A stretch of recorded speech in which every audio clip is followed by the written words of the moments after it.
Not that I want to sound like a professional ice cream taster complaining about a headache, but did we have a shorter drought period than usual? I ask because my cup has been running over and it's been hard to pick a review subject. I tried Borderlands 3, but I lost a little more will to live with every dialogue line that was about 9 times longer than it needed to be in the name of somehow eventually sounding witty, possibly in accordance with the infinite monkeys principle. Oh, and by the way, at the risk of sounding unwoke, making 95% of your game's characters hot badass ladies in tight pants and low-cut belly shirts is when you start to drift into the realms of fetishistic. I think that's called the sucker punch effect. I also tried out The Surge 2 and Blasphemous, but frankly I'm holding off on the Souls-likes for a while until I offend Mother again and need to self-flagellate. Then there are these 2 Switch games everyone kept banging on at me to try. Ooh, play the new Fire Emblem, Yahtzee. It's really anime, you'll hate it. So I did, but I didn't really hate it. I just got bored of it the second time I was obliged to run around an entire school patting every anime person on the head in turn like I was playing a game of tag that nobody else knew about. So that left the other Switch game, Astral Chain, which I did kinda get into, so let's talk about that. It's still anime, but slightly more restrained with it in that I only noticed one character with visibly bouncing tits. In the future of Astral Chain, most of Earth has had its shit ruined by monsters from another dimension, and the last remnants of humanity survive in a small isolated high-tech nation. I feel like I've seen this premise before in the animes. I wonder if Japan is trying to tell us something. Our character, or characters, we pick whether to play the male or female half of a pair of twins, but the only real difference it makes is whether or not we're allowed to wear hot pants, are members of an elite police unit who defend humanity from the interdimensional monsters through the use of tame interdimensional monsters of their own, permanently connected to their wrists by a chain of the astral variety. So essentially it's a supercharged anime dog walking simulator, but if you're thinking the monsters with chains around their necks forced to battle their own kind don't look super thrilled with the idea, you might be right, because after an inciting incident early on, the pet monsters rebel and everyone loses theirs except you. You're special because the pet monsters respect your noble bearing and kibble purchasing decisions. Astral Chain comes to us from Platinum Games, most recently known for Nier Automata, but also responsible for Bayonetta and some other games with combat reminiscent of a handful of lit sparklers in a candy floss machine. And as such, you should expect fast combat, high difficulty, and every enemy monster being introduced with a freeze frame profile like their characters in a Guy Ritchie film. The central gimmick with this one is your little interdimensional pound puppy on a chain, who you move around independently with the second analog stick. And it's quite an interesting gimmick as they go, because you use the titular Astral Chain in combat as a tripwire or to tie up enemies, annoying as it always is when the right analog stick goes back and forth between controlling the camera and something else, because suddenly I can't use the camera to see where I'm moving my murder dog to in a crucial moment when I really need him to accurately shit on the paper. This was the game that finally made me fork out for a Switch Pro controller, by the way, because if I went through a whole Platinum game with those tiny Joy-Con analog nipples, my phalanges would have burst out the backs of my thumbs like little extruding surrender flags. Astral Chain's combat based around exotic yo-yoing techniques reminds me oddly of Platinum's own The Wonderful 101. The action of guiding Genocide the Wonder Dog around the arena isn't a million miles away from drawing circles and shapes that turn into weapons, and the results can be just as fiddly and disappointing as my flaccid attempts at straight lines. Wonderful 101, however, was spectacularly over the top in the traditional rather than the magenta sense, while Astral Chain comes off as somewhat more restrained. Restrained, chains, this is all starting to sound a bit kinky, but no, it's the bad kind of restraint. Something seems to have happened to Platinum Games around the time it was making Nier Automata. These were the lads who brought us Bayonetta and Metal Gear Rising Revengeance, in which a bespectacled muscular senator power bombs the hero while lecturing him about his favourite neoconservative policies with a relish that stops just short of bursting into song. But Nier Automata was somewhat muted, tonally, at least as far as any game with such lovingly rendered buttocks can be, and I see a lot of its influence on Astral Chain, especially the music. I was mentally back in Nier Automata every time I went to the Astral Realm and heard the sound of distant choral voices singing a song inspired by a dial-up modem. Unlike Nier Automata though, Astral Chain isn't really saying anything philosophically. The setting, story and characters are all rather shallow, bog-standard anime stuff, especially the monster design. Your leashed-up pedigree chums all look like Eva Unit 1 knocked up Metal Gear Rex in some no doubt unimaginably destructive way, and the one form that literally is supposed to be a dog looks exactly like the robot dog from Revengeance but without the personality. If anything's going to sell this game, assuming you're not the kind of person who just buys anything with anime on it, because you're convinced that this meaningful relationships with other human beings thing is a passing fad, it'll be the unique combat mechanics with your faithful ducky on a string. Shame it's kind of buried amid so much other stuff, like the one student in the school photo who ended up under a staple. For one thing, it's possible to get by without it. Your dude or hot-panted dudette can light attack, heavy attack and dodge with the best of them by themselves. So if anything, going out of your way to bind the enemies as well almost feels like overkill. And this is only when you are in combat. Back when they were fun, Platinum would usually fully centralise their idiosyncratic high-octane combat, but now it seems we can't have our pudding till we eat our vegetables, so there's also a focus on being respectable police officers, exploring crime scenes, gathering clues, presenting the correct clue when asked in an anemic Phoenix Wrighty sort of way. There's a stealth section at one point that, like all forced stealth in action games, is about as welcome as a slug in a garden salad and about as much fun to get through. A lot of side quests that throw you unexpectedly into incredibly banal mini-games where you have to balance boxes, do a sliding tile puzzle or hand out balloons, and then eventually you're allowed back into the Astral Realm for a bit of combat and a bit of platforming where your biggest threat is getting knocked off a ledge by your own fucking dope on a rope because you slightly misjudged the yank jump. Variety is nice, but this feels more like throwing a speed trap in front of my tyres to delay me getting to the next interesting bit. And even with all this variety, things start to feel a bit routine. Hang out at police HQ, go to the city, do some side quests, go to the Astral Realm, come back, sandwiches. The Astral Realm is initially impressive, if weirdly reminiscent of the one in Control, but that's lost when you're in and out of it every 5 minutes, like you're popping into the office over the weekend to pick up some files. Still, routine Chain sort of makes sense for a police game.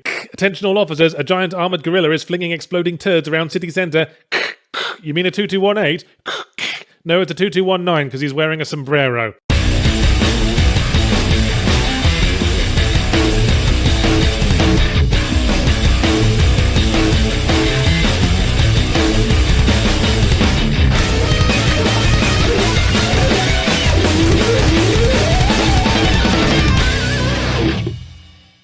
As of September 26, 2019, my latest audiobook, We'll Destroy the Galaxy for Cash, will be available from audible.com. It's a sequel to We'll Save the Galaxy for Food, in which our down-on-his-luck space hero protagonist returns to make an exciting new batch of hilariously bad decisions.